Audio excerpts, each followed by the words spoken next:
Texas lawmakers are currently working to pass a bill which would exempt law enforcement officers from being charged with deadly conduct for actions taken in the line of duty. Here to help us understand the bill, we've got Jeremy Rosenthal, a founding partner with TexasDefenseFirm.com.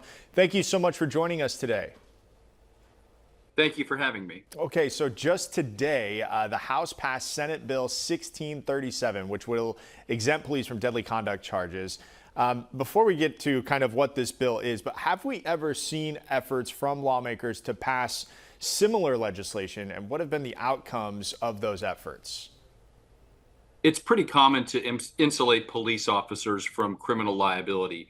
Texas has, and most states have a version of what's called sovereign immunity, which is functionally saying that you can't sue the king, and the government has to consent in certain instances to being sued. But there's all sorts of safe harbors for law enforcement when they are acting in the course and scope of their being a first responder. They're allowed to speed. They're allowed to go into a bank and use deadly force if they feel endangered, which may be above and beyond what other folks may be able to do just in their own right. So it's not uncommon at all for police to be given extra layers of protection. Now, critics are saying this bill gives officers an unjustifiable amount of force while on duty. As an attorney, what are your thoughts, especially if you were to represent a family impacted by a situation described in this bill? So let's kind of cut this apart a little bit. So what this bill does is it takes away an offense that's called deadly conduct. You commit deadly conduct when you discharge a firearm generally towards a house or to a person. And that would be what's called a third-degree felony. It is a mid-level felony.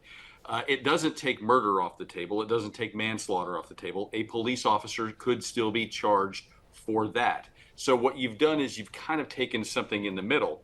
But if you take a situation where a police officer is involved with a deadly shooting, what you've done there is you've almost put the district attorney in an all or nothing situation. Either we're going to charge them with murder or we're going to not charge them at all.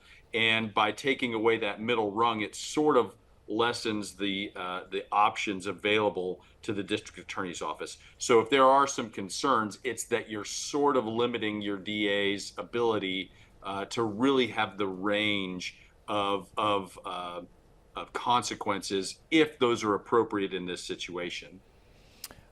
We've seen over the last 5 years or so increased calls for police accountability. This bill essentially helps shield these officials. So maybe you don't have the answer to this, but I'm going to ask it anyway. Why now? You never know. I mean, people in the legislative session, they have their push. They want to get reelected. The session's almost over, and defending police is a very popular cause. When they do that, when the legislature stand in line with law enforcement. What this kind of does, and another area of sort of concern is, we have in Texas, the prosecutor's job is not to seek a conviction. Their job is to see that justice is done. Also, we have in Texas what are called grand juries, which can basically throw out cases. More often than not, when you have an officer-involved shooting, the grand jury and the prosecutors are going to give the police the benefit of the doubt. So I think it's pretty rare that a police officer gets prosecuted for this anyway. But again, what you're doing is you're sort of taking away some of that discretion from the prosecutors.